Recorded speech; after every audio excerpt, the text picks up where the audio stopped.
এই দেখো বন্ধুরা, এই যে বিছনায় চাদর পেতেছি, তাই তোমাদেরকে বললাম যে অনেক দিন বাদে চাদরটা পাতলাম, বুঝলে।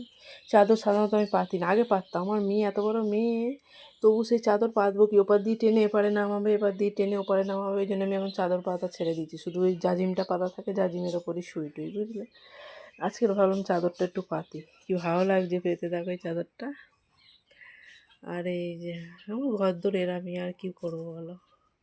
এদিকে দেয়ালে রং চটে যাচ্ছে, ওদিকে কালো হয়ে গেছে, আসলে অনেক দিনের ঘর বাড়ি তো, ওই জন্য এরকম। এই দেখো আজকে চাদরটা পাতলাম, ভালো লাগছে বেশ, ওই জন্য আমি বললাম একটু তাহলে আমার বন্ধুদেরও দেখাই। এই যে কেমন লাগছে বলবে।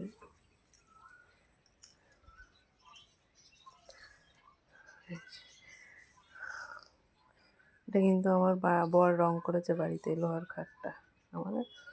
আর এই দেখো, খাটের গায়ে ক্লিপ বলে কিছু মনে করো না, আমরা বাঙালি বউ বস, ক্লিপ তো যেখানে ওখানে যেখানেই পারি রেখে দিই, সত্যি কথা। কোথায় জানলায়, কোথায় খাটের এতে, মাথার ক্লিপ ওখানে ওখানে রেখে দিই।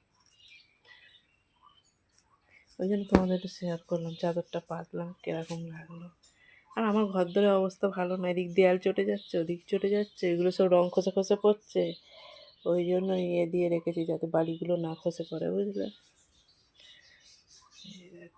চলো বন্ধুরা, টাটা।